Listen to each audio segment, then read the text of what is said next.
more, Diamond Guitarist here with another song for you today. We are going to do Everybody's Talking by Harry Nilsson, a personal favourite of mine. First of all, we have a capo on the 3rd fret. I think the original might be in the 4th fret, which means it's in the key of E because we're playing a C major chord.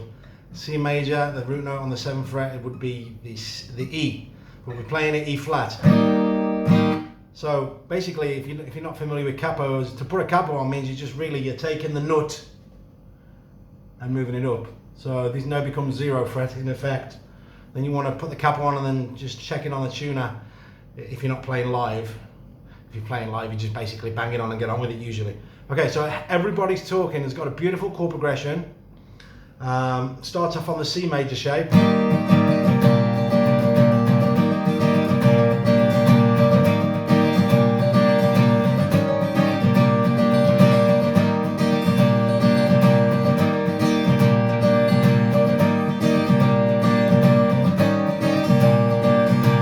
Doing there. When I do the C and then I change, I'm basically moving my 3rd finger up to the 3rd fret on the low E string, and I'm taking my 1st finger off. This creates some kind of like C with a G bass note, but it turns into like a C7 if it was in the original position. Now it's an E flat 7, major 7 that is.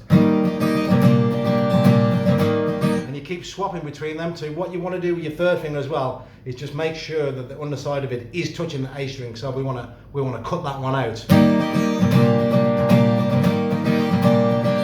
So we go back and forth 3 times, then on the 4th time we do a C7 shape. Back to that other bit here, so.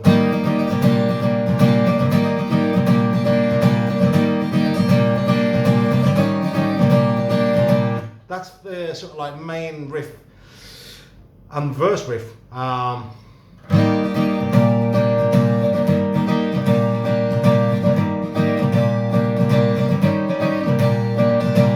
That's the kind of strum. Harder to explain a strum.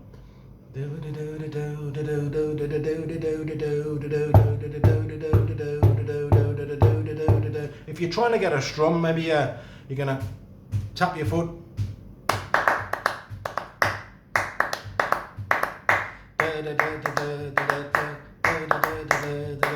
So I'm tapping my foot to the beat there and I'm clapping the rhythm. Once you get a good idea of the rhythm in your body, you've got much more chance of developing it and getting it on the guitar. And just remember, most of these strums is going to be, your hand is always moving in a pendulum-like fashion. I'll never go and stop here or there. I'm always moving it. And then it's just a case of keeping it loose and relaxed and just putting the pick down for the strums that you need and bringing it out for the ones that you don't want.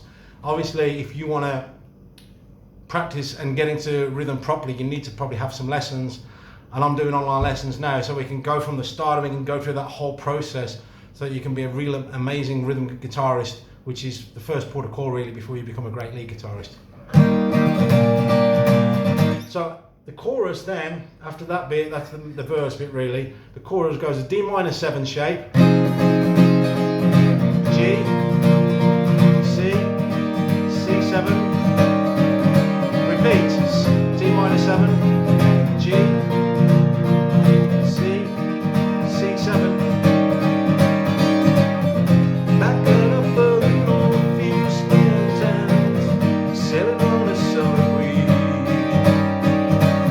skipping over the ocean like a storm.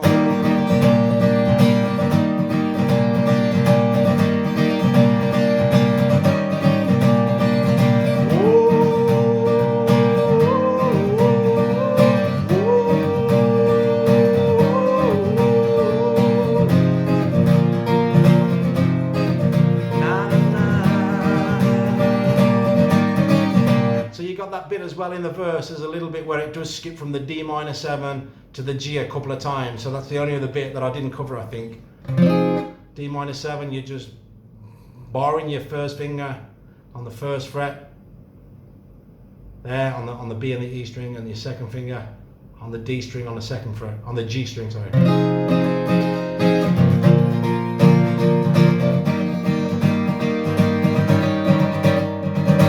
So, any questions? Pop them down below and we'll see how you go on that one. Remember, capo on fret 3 or fret 4. you want some guitar lessons or even some singing lessons, I've got you covered. Drop me a message down below, I'll show you how to do it all. No problem.